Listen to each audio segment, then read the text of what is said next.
Hello everyone, good morning and again welcome back to my channel বাড়ির পুজোর ছোট্ট mini blog. তো চলো আজকের ভিডিওটা শুরু থেকে শুরু করা যাক।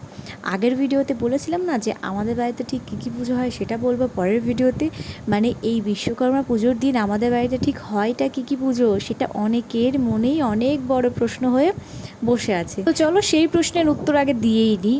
আচ্ছা, বিশ্বকর্মা পুজো হয় সেপ্টেম্বর মাসের 17 তারিখে, সেটি পরে বাংলার ওই ভাদ্র মাসের 31 তারিখ। এবার বিশ্বকর্মা পুজোর দিনই আমাদের বাড়িতে হয় মনসা পুজো এবং নারায়ণ পুজো, আর সাথে বিশ্বকর্মা পুজোটিও কিন্তু হয় অবশ্যই। বিশ্বকর্মা পুজো এমনই একটা পুজো যেটা হয়তো বা সবার বাড়িতেই হয়। আর মনসা পুজো আমাদের বাড়ির বাৎসরিক পুজো, যেটা বহু পুরনো, অনেক বছর হয়ে গেল, প্রায় 100-150 বছর তো হয়েই গেল মনে হয় কথাটি বললাম তার কারণ আমি তো ছোটোবেলা থেকে এই পুজোটি দেখে আসছি এবং করেও আসছি। আর আমার দাদু এই পুজোটা করতেন, দাদুর বাবাও নাকি এই পুজোটা করতেন, মানে মনসা পুজো। এবার এই বিশ্বকর্মা পুজোর দিনই আমাদের বাড়িতে মনসা পুজোটা হয়।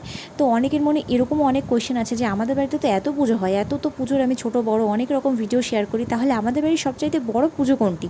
মানে ধরো লক্ষ্মী পুজো, সরস্বতী পুজো, লোকনাথ পুজো, শিব পুজো এবং গোপাল পুজো, বড় ঠাকুরের পুজো, অনেক রকম পুজোর ভিডিওই কিন্তু আমি তোমাদের সাথে শেয়ার করি। তাহলে আমাদের বাড়ির সবচাইতে বড় পুজো কোনটি?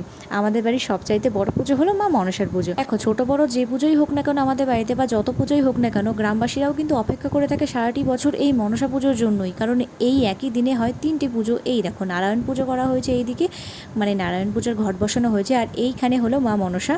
আর তারই ঠিক পাশে বসানো হয়েছে আমাদের বিশ্বকর্মা ঠাকুরকে, ছোট একটা মূর্তি যেটা আনা হয়েছিল। তো সমস্ত পুজো তো কমপ্লিট। আর আজকের ভিডিওটা কেমন লাগলো অবশ্যই কমেন্টে জানিও। আমিও আজকে উপোস ছিলাম, আর উপোসটা ভাঙছি আখের রস খেয়ে। তো দেখা হচ্ছে পরের ভিডিওতে, টাটা।